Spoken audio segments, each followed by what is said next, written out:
Bismillahirrahmanirrahim. يا أيها الذين آمنوا ادخلوا في السلم كافة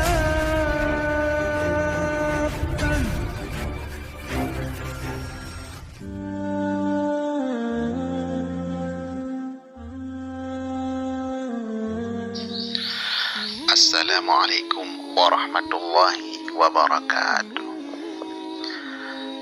Tampilan di balik sakaratul maut. Mari mempersiapkan diri dengan amal yang lebih afdal sebelum semuanya terlambat. Al-Kisah, ada seorang sahabat Nabi bernama Sya'ban radhiyallahu an.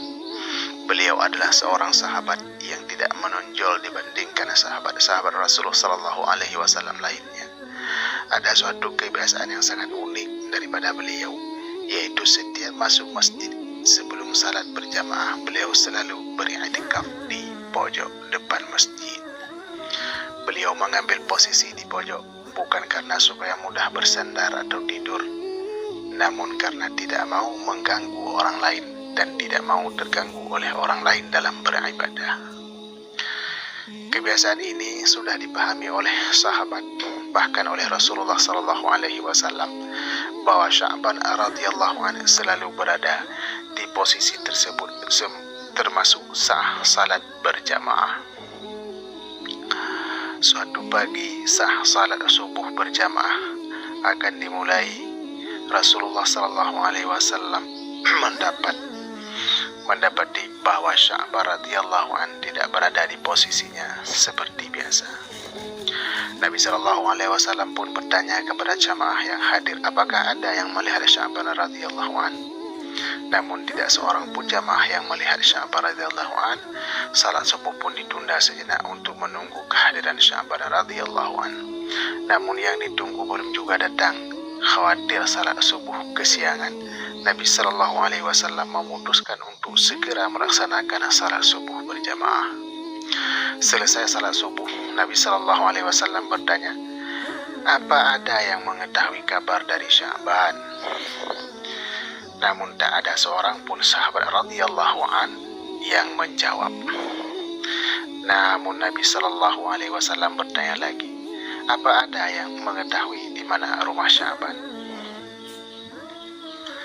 Kali ini seorang sahabat radhiyallahu an mengangkat tangan dan mengatakan bahwa beliau mengetahui persis di mana rumah Sya'ban radhiyallahu an.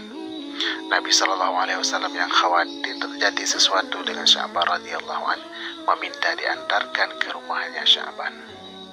Perjalanan dengan jalan kaki cukup lama ditempuh oleh Nabi sallallahu alaihi wasallam dan rombongan sebelum sampai ke rumah yang dimaksud.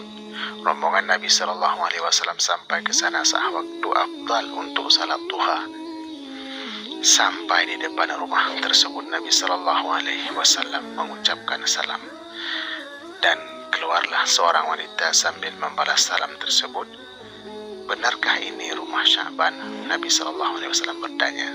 Benar ya Rasulullah, saya istrinya, jawab wanita tersebut. Bolehkah kami menemui Sya'ban yang tadi tidak hadir saat salat subuh di masjid? Dengan berlinangan air mata, istri Sya'ban radhiyallahu anhu menjawab, beliau telah meninggal tadi pagi ya Rasul. Rasulullah sallallahu alaihi wasallam dan para sahabatnya mengucapkan, inna lillahi wa inna ilaihi raji'un. Masya Allah, satu-satunya penyebab beliau tidak salat subuh berjamaah adalah karena ajal sudah menjemputnya. Beberapa saat kemudian istri Sya'ban bertanya kepada Rasul sallallahu alaihi wasallam, ya Rasulullah, ada sesuatu yang jadi tanda tanya bagi kami semua, yaitu menjelang kematiannya beliau berteriak 3 kali dengan masing-masing teriakan disertai satu kalimat. Kami semua tidak paham apa maksudnya. Apa saja kalimat yang diucapkannya? Tanya Rasulullah SAW. Di masing-masing teriakannya beliau berucap kalimat, aduh, kenapa tidak lebih jauh? Yang kedua, aduh kenapa tidak yang baru? Yang ketiga, aduh kenapa tidak semua? Lalu Nabi Shallallahu Alaihi Wasallam menjelaskan dari perkataan yang keluar dari lisan Sya'ban radhiyallahu an sebelum sakaratul maut itu. Nabi Shallallahu Alaihi Wasallam pun melantunkan ayat Al-Quran yang terdapat dalam surat Qaf, surat ke-50 ayat 22, yang artinya, sesungguhnya kamu berada dalam keadaan lalai dari hal ini, maka kami singkapkan daripadamu hijab yang menutupi matamu, maka penglihatanmu pada hari itu amat tajam, membuka singkap di balik sakaratul maut. Saat Sya'ban radhiyallahu an dalam keadaan sakaratul maut, perjalanan hidupnya ditayangkan ulang oleh Allah Subhanahu wa Ta'ala. Bukan cuma itu, semua ganjaran dari perbuatannya diperlihatkan oleh Allah. Apa yang dilihat oleh Sya'ban radhiyallahu an dan orang yang sakaratul maut lainnya tidak bisa disaksikan oleh orang lain. Dalam pandangannya yang tajam itu, Sya'ban radhiyallahu an melihat suatu tayangan di mana kesehariannya dia pergi pulang ke masjid untuk salat berjamaah 5 waktu. Perjalanan sekitar 3 jam jalan kaki sudah tentu bukanlah jarak yang dekat. Dalam tayangan itu pula Sya'ban radhiyallahu an diperlihatkan pahala yang diperolehnya dari langkah-langkahnya ke masjid. Beliau melihat seperti apa bentuk surga sebagai ganjarannya. Saat melihat itu, beliau berucap, aduh kenapa tidak lebih jauh lagi? Timbul penyesalan dalam diri Sya'ban radhiyallahu an. Mengapa rumahnya tidak lebih jauh lagi supaya pahala yang didapatkan lebih banyak dan surga yang didapatkan lebih indah? Dalam penggalan berikutnya, Sya'ban radhiyallahu an melihat saya akan berangkat salat berjamaah di musim dingin. Saat beliau membuka pintu, berhembuslah angin dingin yang menusuk tulang. Beliau masuk kembali ke rumahnya dan mengambil satu baju lagi untuk dipakainya. Jadi beliau memakai 2 buah baju. Sya'ban radhiyallahu an sengaja memakai pakaian yang bagus, yang baru di dalam, dan yang buruk di luar ataupun yang sudah second. Pikirnya jika kena debu, sudah tentu yang kena hanyalah baju di luar. Sampai di masjid beliau bisa membuka baju luar dan salat dengan baju yang lebih bagus. Dalam perjalanan ke masjid, beliau menemukan seseorang yang terbaring kedinginan dalam kondisi mengenaskan. Sya'ban radhiyallahu an pun iba, lalu segera membuka baju yang paling luar dan dipakaikan kepada orang tersebut dan memapahnya untuk bersama-sama ke masjid melakukan salat berjamaah. Orang itu pun terselamatkan dari mati kedinginan dan bahkan sempat melakukan salat berjamaah. Sya'ban radhiyallahu an pun kemudian melihat indahnya surga yang sebagai balasan memakaikan baju jeleknya kepada orang tersebut. Kemudian beliau berteriak lagi, aduh kenapa tidak yang baru? Timbul lagi penyesalan di benak Sya'ban. Jika dengan baju yang jelek saja bisa mengantarkannya mendapat pahala yang begitu besar, sudah tentu ia akan mendapat yang lebih besar lagi seandainya ia memakaikan baju yang baru kepada orang yang kedinginan tersebut. Berikutnya Sya'ban radhiyallahu an melihat lagi suatu tampilan saat beliau hendak sarapan dengan roti yang dimakan dengan cara mencelupkan dulu ke segelas susu. Ketika baru saja hendak memulai sarapan, muncullah pengemis di depan pintu yang meminta diberi sedikit roti karena sudah lebih 3 hari perutnya tidak diisi oleh makanan. Melihat hal tersebut, Sya'ban radhiyallahu an merasa iba.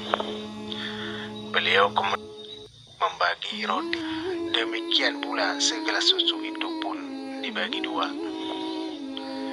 Kemudian mereka makan bersama-sama roti itu yang sebelumnya dicelupkan susu dengan porsi yang sama.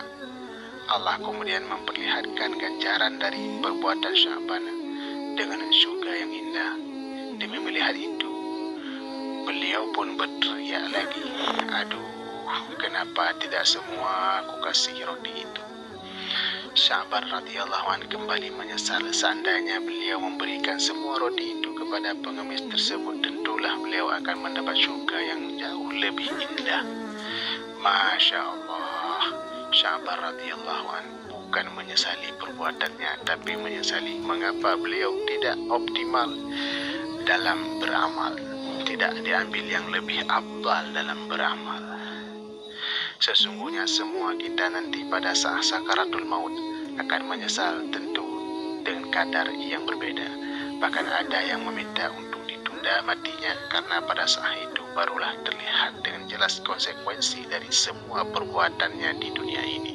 Mereka meminta untuk ditunda sesaat karena ingin bersedekah. Namun kematian akan datang pada waktunya, tidak dapat dimajukan dan tidak dapat dimundurkan. Sering sekali kita mendengar ungkapan hadis berikut, salat Aisyah berjamaah pahalanya sama dengan salat separuh malam.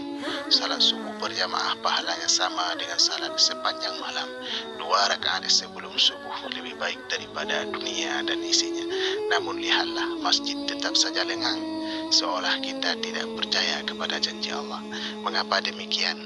Karena apa yang dijanjikan oleh Allah Subhanahu wa Ta'ala itu belum terlihat oleh mata. Pada situasi normal, mata kita tertutup oleh suatu hijab.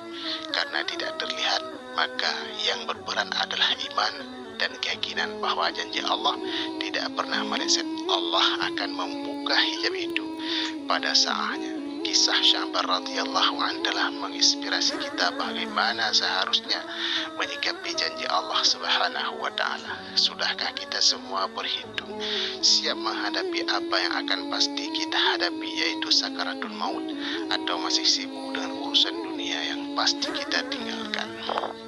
Semua kita semoga selalu bisa mengabdalkan, melaksanakan amalnya lebih afdal. Kebaikan ini kita siapkan dengan sesempurna mungkin. Semoga saja kita selalu berada dalam lindungan Allah bersama dengan orang-orang yang telah terlebih dahulu beriman dan beramal. Semoga saja kita ditempatkan dalam surga Jannatun Na'im bersama dengan para nabi-nabi, para rasul, para siddiqin, syuhada was salihin. Amin ya rabbal alamin. Wallahu alam bissawab. Wa ilaihil marji wal ma'ab. Sumber sirah nabawiyah. Assalamualaikum warahmatullahi wabarakatuh.